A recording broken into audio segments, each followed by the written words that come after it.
Olá, galera! Querem entender de forma rápida e facilitada os terremotos e os vulcões? Então vem comigo. Nessa aula de hoje nós vamos tratar exatamente disso, de terremotos ou abalos sísmicos e vulcões. Lembrem, ambos os fenômenos ocorrem nas bordas de placas tectônicas, nas áreas limítrofes das placas, nos limites, nas fronteiras das placas, nas áreas em que elas estão em contato ou estão aí se aproximando ou se afastando ou deslizando paralelamente. São nessas áreas que ocorrem os terremotos e os vulcões. Vamos lembrar aqui de alguns exemplos de fenômenos nas bordas das placas que podem gerar os terremotos e vulcões. Vamos na primeira imagem aqui, ó.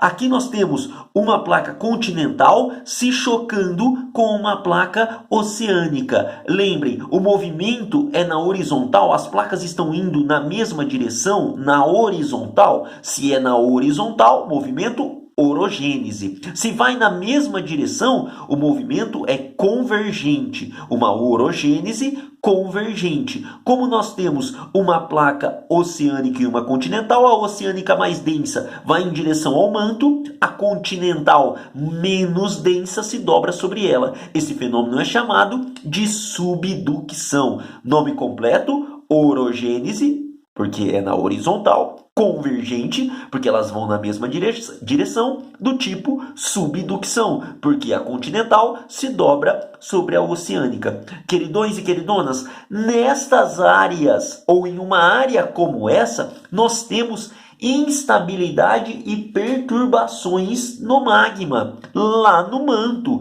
Essa área com perturbações e instabilidade gera uma grande energia que precisa ser liberada.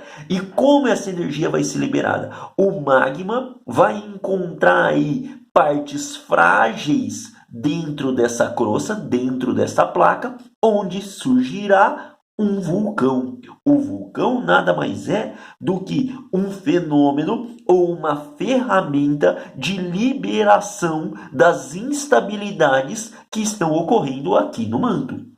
Olha uma outra área de exemplo. Aqui nós temos também uma orogênese, porque o movimento é na horizontal. Olha lá, ó, na horizontal. Convergente, porque vem na mesma direção as duas placas. Só que nesse modelo do tipo obducção. Porque as duas placas são continentais, as duas com mesma densidade dobram-se na mesma direção. Sobem, formam aí uma montanha. Os maiores exemplos de montanhas que temos, como por exemplo a Cordilheira do Himalaia, onde está o Everest com seus 8,5 km de altitude, o maior pico do planeta, o pico mais elevado do planeta.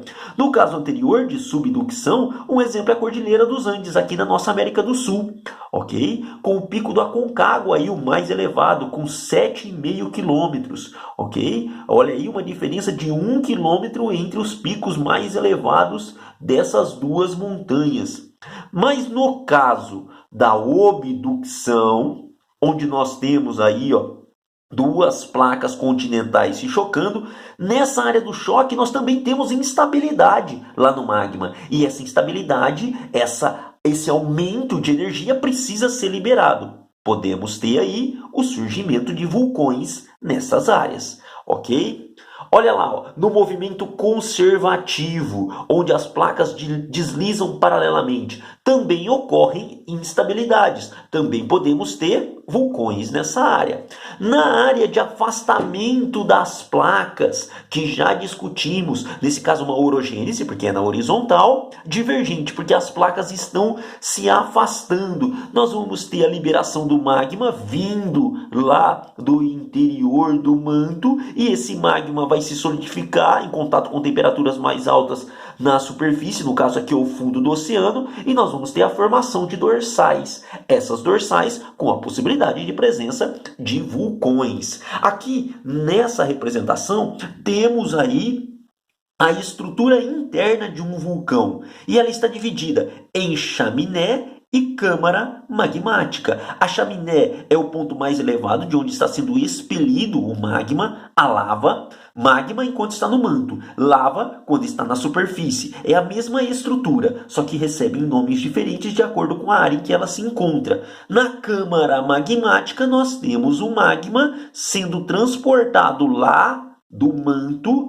abaixo da crosta, através da crosta para chegar na chaminé. Ok? E interessante, depois nós vamos ter um vídeo falando só de rochas, mas a temperatura é tão elevada que os cristais de rocha próximos à câmara magmática se realinham, surgindo aí rochas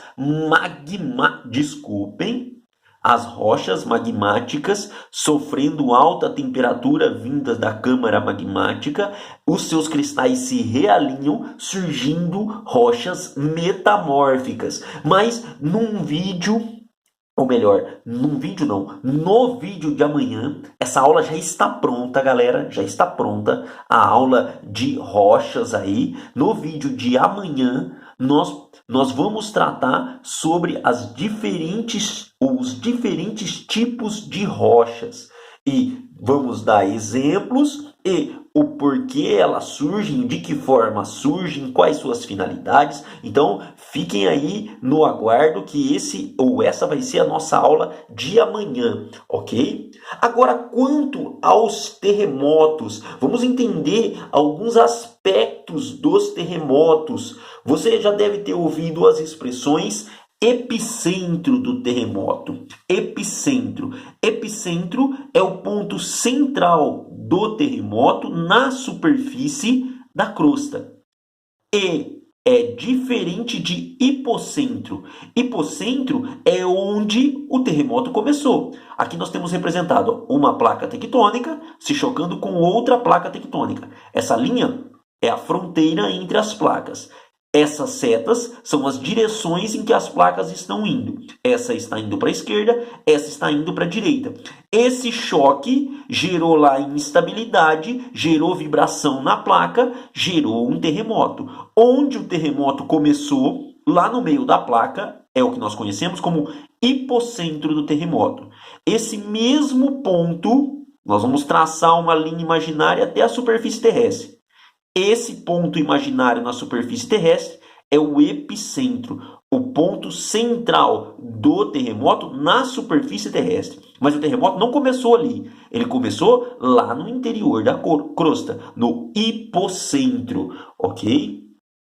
Esses círculos são as ondas sísmicas, que elas vão aí partindo do centro, do hipocentro, para as periferias, ok? Região do globo com maior número de terremotos e vulcões. A região conhecida como Círculo de Fogo do Pacífico, que pega lá, ó, todo o sudeste asiático e leste da Ásia e oeste da América, formando um arco, um semicírculo, um círculo de fogo do Pacífico. Oceano Pacífico, muitos vulcões, muito fogo.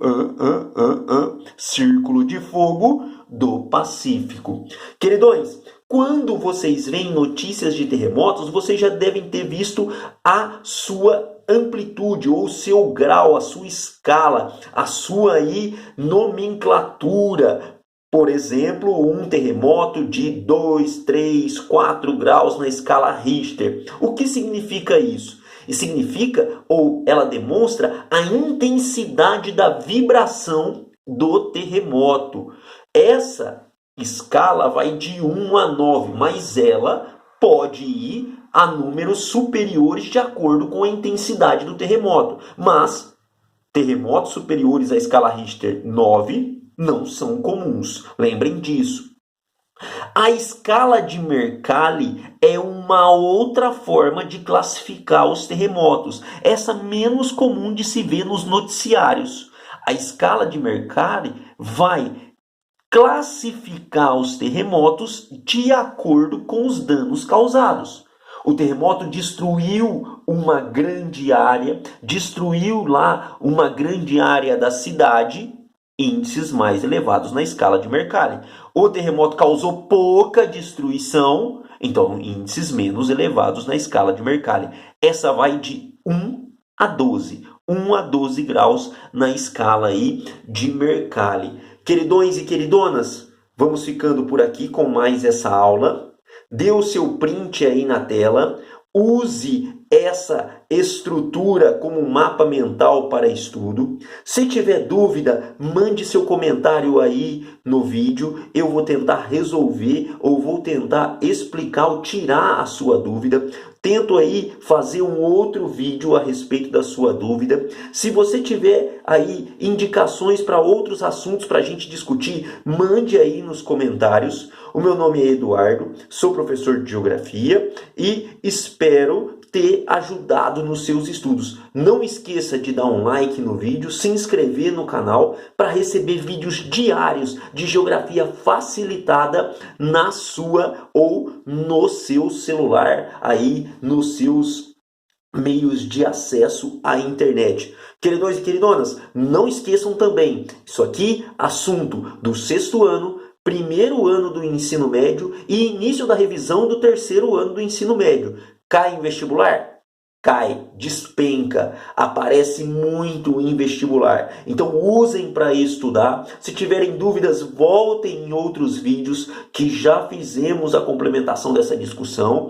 E nós temos aí quase todo concluído, ou quase toda concluída, a parte de estrutura na formação da Terra e formas de relevo do planeta, ok? Faltam aí mais alguns vídeos para concluirmos esse assunto, mas vamos conversando ao longo aí das nossas aulas. Abração, galera, muito obrigado, bye!